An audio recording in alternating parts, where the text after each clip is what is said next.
Bonjour à toutes et bonjour à tous, quel plaisir de se retrouver. Enfin, on sent l'odeur de la reprise de la Pro D2, le rugby avec un déplacement de l'AS Béziers dans un bloc qui va être difficile. Tout d'abord, ce sera un déplacement du côté de Grenoble ce vendredi. Et pour parler bien sûr de cette future saison qui va débuter, parler également de ces matchs de préparation qui se sont soldés par 2 victoires et un nul, nous avons l'entraîneur principal, Pierre Caillé. Bonjour Pierre. Bonjour. Alors on est excité, je suppose, avant de démarrer cette nouvelle saison. Mais je le disais, il y a quand même un très gros bloc, Grenoble, Mont-de-Marsan, Carcassonne. On va pas s'ennuyer. Non, non, un bloc où on va pas s'ennuyer. Voilà, impatient de recommencer la saison. Même si on peut dire que notre préparation s'est plutôt bien passée, mais on sait très bien que le calibre va monter sur ce début de compétition et que c'est maintenant que ça va compter, oui, bien sûr. Est-ce que tu peux nous parler un petit peu des réajustements qu'il y a eu justement avec les nouvelles recrues qui sont arrivées cette saison, la SBH, pour peut-être combler, on va dire, les manques ou les déficits qu'il y a eu la saison dernière? Oui, après, c'est vrai qu'on n'a pas eu beaucoup de recrutement, mais je pense que la construction de notre effectif s'est fait aussi avec beaucoup de stabilité. Déjà garder les joueurs qui nous ont donné satisfaction, tous ces jeunes joueurs aussi qui nous ont apporté. Et qui continuent de nous apporter, donc c'était important de les conserver. Et on a essayé bien sûr d'aller chercher quelques joueurs qui peuvent nous amener sur le poste de talonneur, un joueur comme Wilmar Arnoldi qui nous apporte un profil un peu différent des autres années, James Toffa, voilà aussi un joueur qui peut nous permettre de gagner aussi souvent la ligne sur les premiers temps de jeu. Et après bien sûr Yannick Arroyo sur le poste de pilier droit qu'on connaît bien et qui nous apporte aussi pas mal de stabilité, associé à quelques prêts aussi intéressants comme Raphaël Storti, Paul Beltran qui devront nous apporter tout ça, pas mal de choses pendant l'année. Avant de continuer, tu parlais de Yannick Arroyo, il s'est blessé contre Agen à l'échauffement. Oui. Où en est-il? Il est sur la bonne voie? Ouais, il est sur la bonne voie. Il a eu senti une petite gêne au mollet. C'était une déchirure, donc on devrait le retrouver sur le prochain bloc normalement. On va revenir un petit peu sur ces matchs de préparation. On a vu un premier match qui a été joué justement contre Grenoble sur 3 mi-temps. C'est vrai que le premier quart-temps, on a eu un petit peu peur, puis ça s'est soldé avec du caractère par, on va dire, un match nul. Ensuite, il y a eu une victoire contre Agen avec une très très bonne deuxième période et une belle victoire contre Albi au Challenge Vacquerin. Comment tu analyses cette préparation? Bon, une préparation forcément avec un premier match avec des conditions qui étaient dures, hein. On se rappelle sur ce match de Grenoble. Pas mal de rotation aussi au niveau de l'effectif. On avait envie de voir pas mal de joueurs sur ce match. Voilà, le match était plutôt haché, mais vraiment avec du caractère, on a su aller chercher ce match nul. On avait senti Grenoble un peu sur ce match, on va dire, avec un peu plus de fraîcheur, avec un peu plus peut-être de repères, mais bon, c'était que le premier match. Voilà. Deuxième match, une montée en puissance, comme tu l'as dit, contre Agen, avec des choses qui avaient été positives, autant devant que derrière. Donc ça, c'était vraiment le point à noter dans notre montée en puissance. Et après, une petite confirmation, je dirais petite confirmation contre ce match d'Avis, puisque le plus important, c'était, on sait que ces matchs contre des équipes de nationales sont toujours difficiles. Voilà, c'est l'important, c'était de gagner pour continuer d'arriver confiant sur ce début de championnat. Voilà.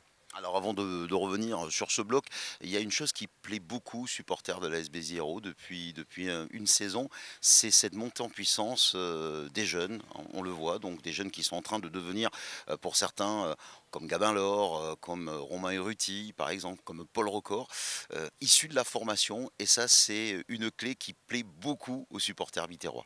Oui, bien sûr, parce que ces jeunes joueurs représentent notre région déjà. Elles représentent Béziers, mais aussi tous les villages qui sont aux alentours. Et ça, c'est important. C'est important pour l'identité du club et de notre territoire. Et puis après, ces jeunes, bien sûr, ils ont du talent. Redire la formation à Béziers est plutôt bien faite depuis de nombreuses années maintenant. Et puis il ne faut pas oublier que ces jeunes sont plutôt aussi bien encadrés par certains cadres, des joueurs d'expérience. Et c'est pour ça que je trouve qu'on a une équipe vraiment homogène cette année où tout le monde peut s'exprimer. Voilà. Absolument. On va revenir sur ce bloc. Tu parlais de Grenoble, on va parler de cet adversaire. Quand le calendrier de la Pro D2 est arrivé, c'était aux alentours du 5, 6, 7 juillet, que tu as vu les 3 premiers matchs. Est-ce que quand on est entraîneur, ça donne mal à la tête? Non, pas forcément mal à la tête. De toute façon, on sait que ce championnat il est difficile, hein, on va pas se mentir. On sait qu'aussi l'année passée, si on regarde un peu la dernière saison, c'est vrai que sur les matchs ou les blocs les plus difficiles, c'est là où on a montré le plus de choses. Donc voilà, bon, il faut tous les jouer ces matchs. Aujourd'hui, voilà, premier déplacement à Grenoble, réception de Mont-de-Marsan, déplacement à Carcassonne. Il faut tous les jouer. De toute façon, on est prêt pour l'ensemble de la saison. Grenoble, on a eu un petit aperçu à Sauclières lors du premier match de préparation. Les clés, là où c'est très fort, ça m'a l'air d'être assez complet un petit peu partout. Oui, ben, Grenoble, c'est une équipe complète. Je pense que ce sera un bon match de reprise, même si ce sera le premier match de championnat, parce que ils n'ont pas beaucoup bougé aussi en termes d'effectifs. Il n'y a pas eu beaucoup de rotation et on a senti une équipe de Grenoble un peu sur la lancée de l'année passée avec les mêmes repères de jeu.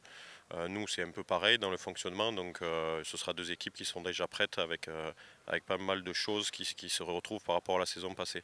Voilà, oui, Grenoble, c'est une équipe offensivement qui a des qualités.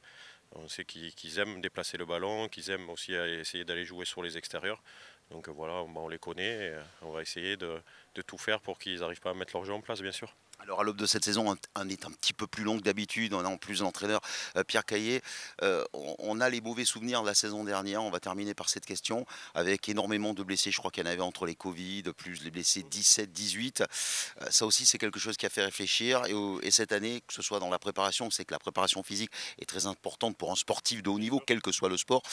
Ça aussi, c'est quelque chose qu'il va falloir surveiller. On n'a pas envie de retomber avec une infirmerie aussi pleine. Non, non, non, bien sûr. Donc forcément, c'était un point noir de l'année passée, le nombre des blessures. C'est vrai qu'on y a beaucoup réfléchi pendant l'intersaison. Aujourd'hui, ben, on quantifie beaucoup plus le travail avec notamment tous les datas de GPS. On essaye de mettre aussi des séquences sur les entraînements avec un peu plus de récupération.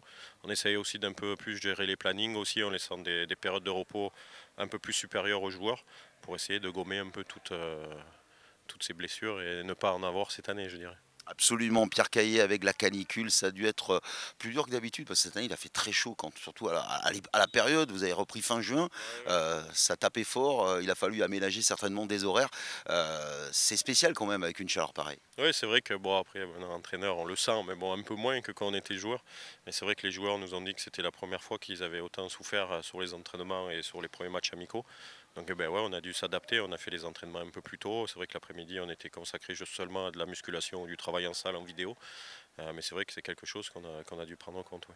Absolument, Pierre Caillé, l'entraîneur de l'AS Béziers, premier déplacement, ce sera ce vendredi du côté de Grenoble et on l'espère première victoire avec ce début de cette saison 2022-2023 pour l'AS Béziers. Pierre, on ne va pas déroger à la règle, hein. Toutes les vidéos, ça se faisait depuis 4-5 saisons, ça continue encore, on termine toujours par Aki Aki. S. Béziers. Absolument.